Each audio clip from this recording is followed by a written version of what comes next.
সৎ পথে থেকে সততার সাথে কঠোর পরিশ্রম করে নিষ্ঠার সাথে লেগে থেকে ধৈর্য ধরে আল্লাহর উপর তাওয়াক্কুল করলে যে রেজাল্ট আসবেই। হতে পারে কোচিং, হতে পারে মেন্টরিং, হতে পারে ট্রেনিং, হতে পারে হোয়াট ইজ ইট, এটা আমার রক্তের মধ্যে আছে। নীতি নৈতিকতা মূল্যবোধের বাইরে আমি চলি না, আমি কাউকে চলতে বলিও না। আরেকটা ডেঞ্জারাস জিনিস সেটা হচ্ছে কর্পোরেট পলিটিক্স, যা দেখা যায় না। জিন ভূতে আসর করার মতো আছে কিন্তু আমরা দেখতে পাই না। এগুলো আপনাকে মেনে চলতে হবে, তা না হলে কিন্তু কর্পোরেট পলিটিক্সের মধ্যে আপনি পড়ে যাবেন। Your career will be at stake.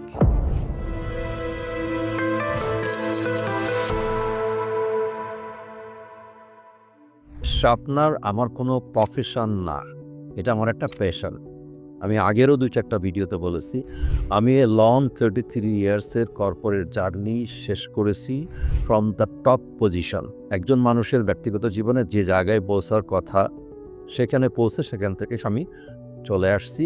আমি আমার দেশের মানুষের জন্যে, স্পেশালি ইয়াং জেনারেশনের জন্য, যাদেরকে আমার ছেলেমেয়ের মতো আমি মনে করি, to give back to them, তাদেরকে দেওয়ার জন্য from my experience, knowledge, skill etcetera. আমি যখন কোনো মানুষকে ট্রেনিং করাচ্ছি বা মেন্টরিং করতেছি, আমি তখন অ্যাড্রেস করি 3টে জায়গায়। তার প্রফেশনাল লাইফ তো অবশ্যই মেন ফোকাসিং এরিয়া থেকে তার প্রফেশনাল লাইফ, বিট চাকরি বা ব্যবসা। নাম্বার 2, তার পার্সোনাল লাইফ থাকে।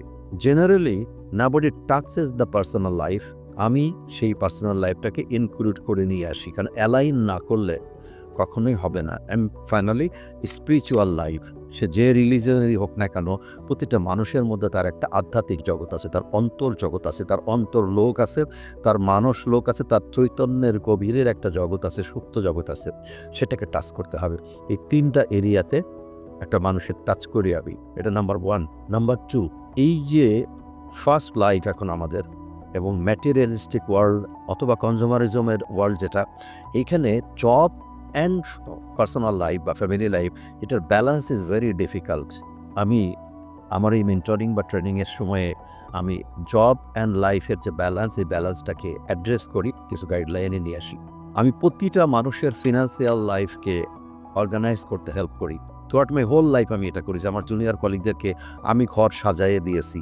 আমি তার ইনকামের এগেনস্টে কীভাবে সে প্ল্যান করে তার সংসার চালাবে, কীভাবে সেভিংস করবে, কি করবে না করবে, ইভেন তার ভবিষ্যতে বাচ্চাদের লেখাপড়ার জন্য যে টাকা পয়সা দরকার হবে, কি করলে সেগুলো হবে, তার জন্য তার ইনক্রিমেন্ট, তার প্রমোশন, ইভেন তার চাকরি চেঞ্জ করে, আমার টিম চেঞ্জ করে বা আমার কোম্পানি চেঞ্জ করে অন্য কোথাও চলে যাওয়া। সাবজেক্ট টু, যদি আমি একজন উপযুক্ত পার্সনকে প্রতিষ্ঠান দিতে পারতেছি না, আমি জানি যে আরও বেশ কিছুকাল দেরি করতে হবে, ততদিনে কিন্তু তার বয়স থাকবে না এবং তার এই মুহূর্তে দরকার।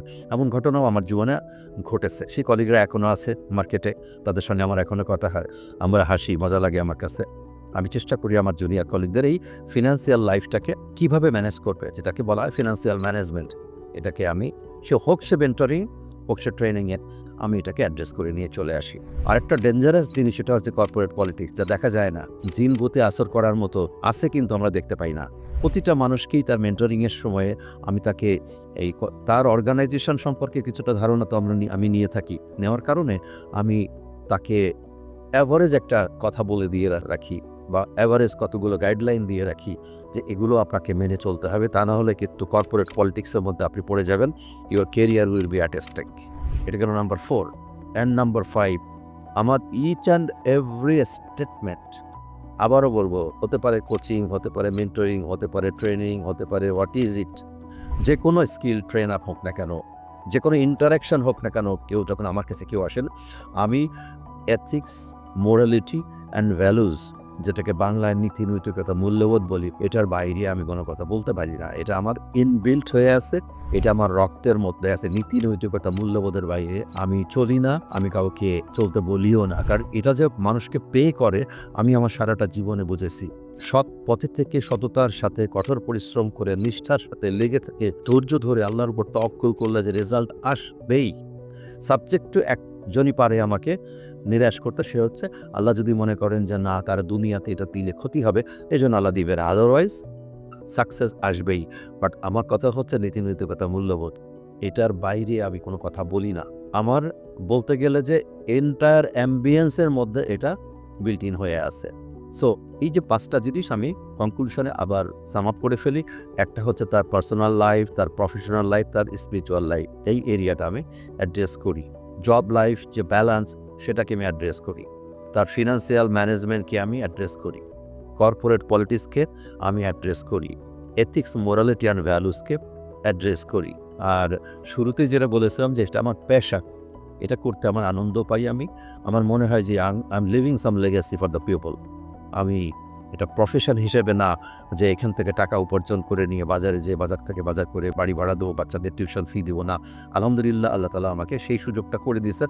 আমার এটাও একটা প্ল্যান ছিল যে I will start sharpener from that day, যেদিন আমার থাকার জায়গা হবে, চলার গাড়ি হবে, বাজার করার পয়সা হবে, অ্যাটলিস্ট শার্পনারের উপর আমি ডিপেন্ড করবো না।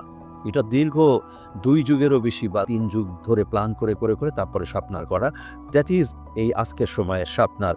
তো আমি যে কোনো প্রতিষ্ঠানের সাথে, যে কোনো ব্যক্তির সাথে আমি বলবো যে ইউনিক যে ডিফারেন্সটা, সে ডিফারেন্সটা এখানে বললাম যে আমি এই কয়টা প্রিন্সিপাল মাথায় রেখে কাজ করি।